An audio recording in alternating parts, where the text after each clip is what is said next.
Hey, it's Danielle. Thanks for joining me for another nail video. I'm going to do a set of press-on nails in this video. I hope you enjoy. If you're returning, thank you very much. I appreciate your support. If you're new here, welcome. I'm just a girl who loves nails and cats and sparkly things, so I hope you enjoy. So I've got my press-on tips set up on the stand here, and I've buffed them and filed the tips, because a lot of times with your press-on nails, they have a little piece of plastic on the tip from when they were formed. So I like to buff and then file them. And then I put a dehydrator on and a primer on, an acid-free primer. I'm going to add a base coat, and then I'm going to stick them in my UV light. Actually, it's an LED light. You can use either UV or LED. I've got an LED light. It just cures a little bit faster than a UV light. So I'm going to cure that for 60 seconds.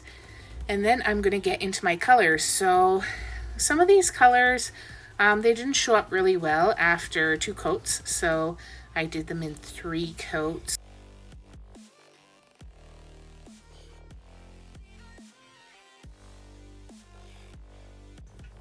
So in between each layer of color, I do cure them for 60 seconds in my light. You could probably cure them for 90 seconds if you wanted. If it's more of an opaque polish, I would probably be more inclined to cure for 60 to 90 seconds. Because this is, pretty thin, it's very see-through, you could get away with 60 seconds, no problem.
Okay, so my nails, they have 3 coats of polish on them. They've been fully cured.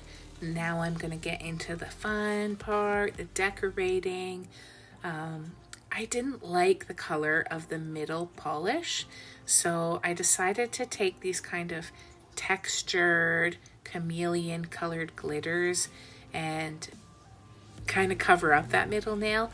You'll see what I mean here shortly, but what you saw in the black bottle, it's called a blending glue. I think it's probably similar to maybe like a base coat, a builder gel, something along those lines. I just like to mix my glitter in to like a base coat or a builder gel before I apply it to the nail, because I find it easier to work with then, easier to manipulate.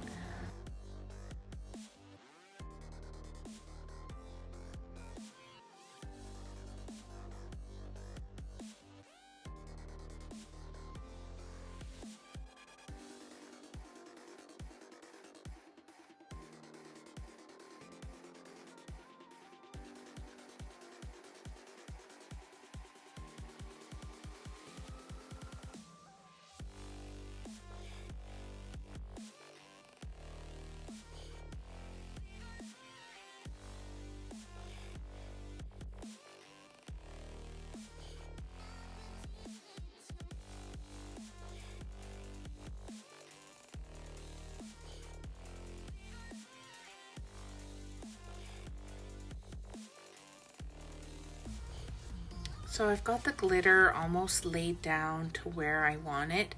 I have not cured the nail at all through this process, so all of that is still just wet liquid. The blending glue I used, it does need to be cured in order for it to harden.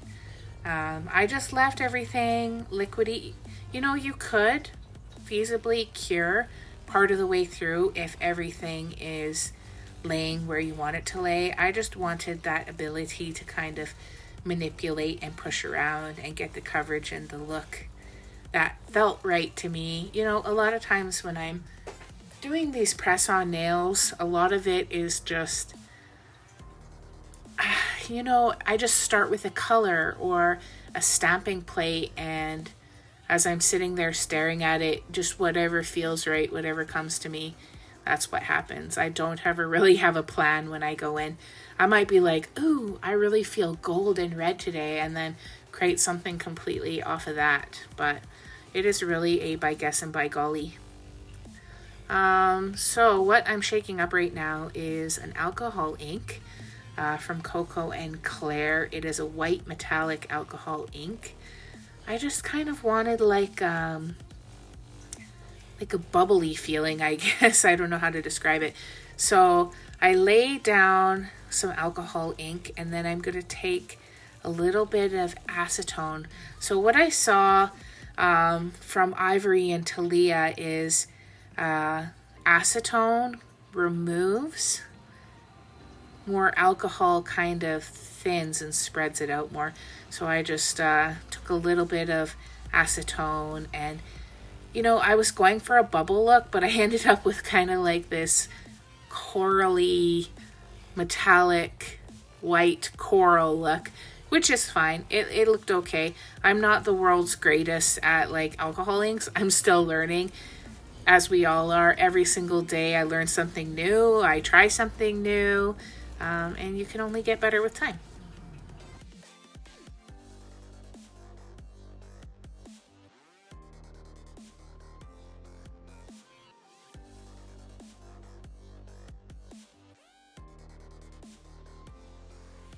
So I'm getting into my stamping here. At first I was trying this one stamper. So I got this new stamper recently from Claire Jelly Stamper.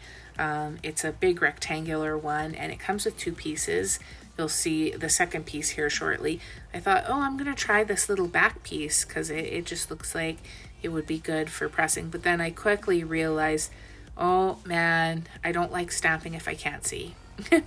So here's the second piece right here that I switched to, and I just threw that purple. I was trying to stick with colors that I had already kind of painted with, so I had like some purple, silver, and teal, and I wanted this under the water kind of feeling.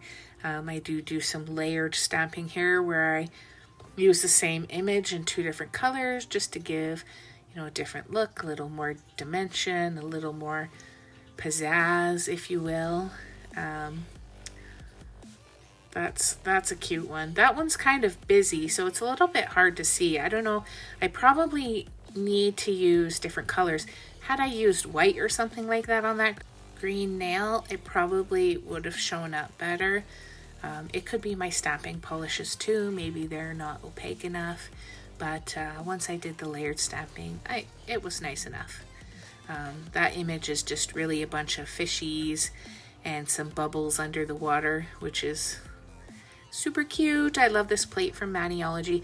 I really like it when it has the big images on it, because then you can get better coverage on like a larger nail.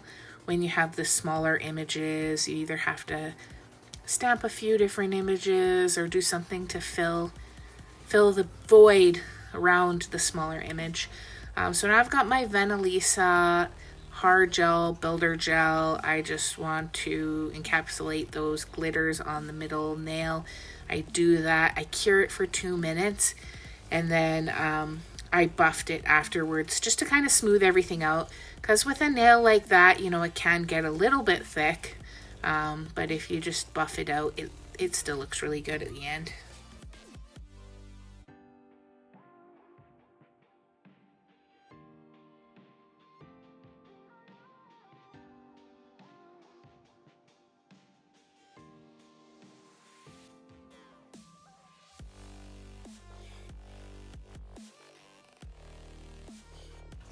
Okay, I'm going to continue on with this Venalisa hard gel on all of my nails. I'm just going to put a layer for strength and thickness on all of them.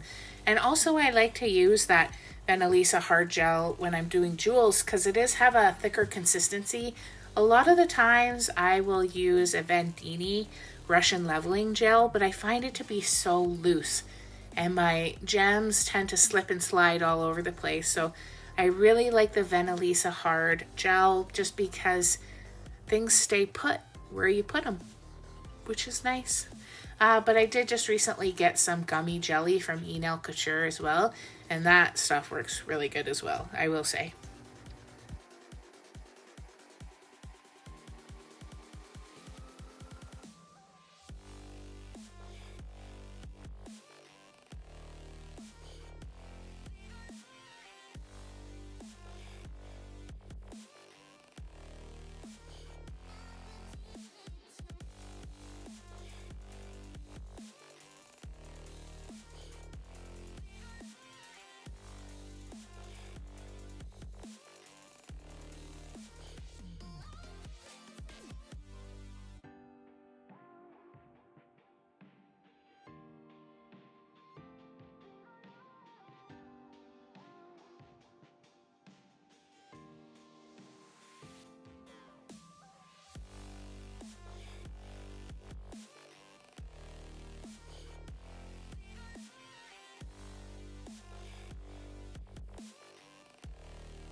Okay, I'm almost done adding jewels to all these nails. I'm a sucker for a good rhinestone, honestly.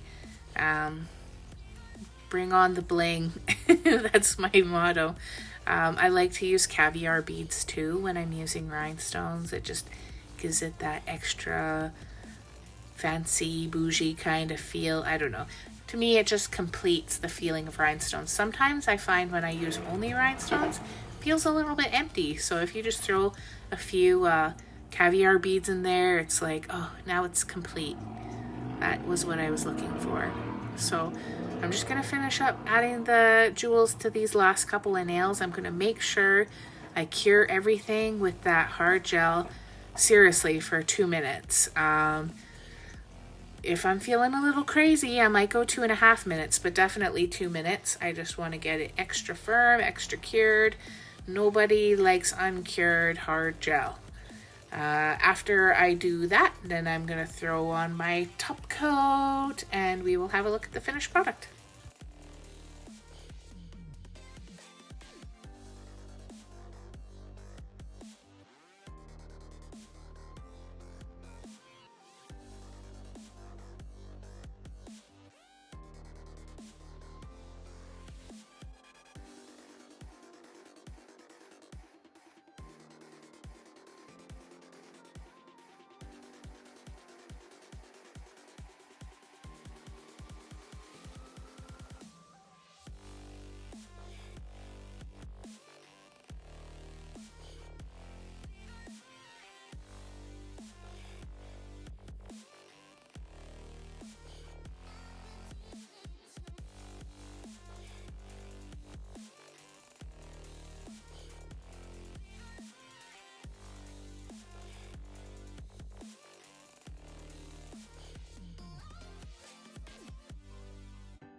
All right, my friends, here is the finished product. Thanks very much for hanging out with me today. I hope you enjoyed my video. If you got any questions or comments, drop it down below. I will get back to you. It might take me a minute, but I always respond. So can't wait to see you next time. Thanks very much for all your support. And I hope wherever you are in the world, you are happy, you are safe. Take care of yourself. Bye.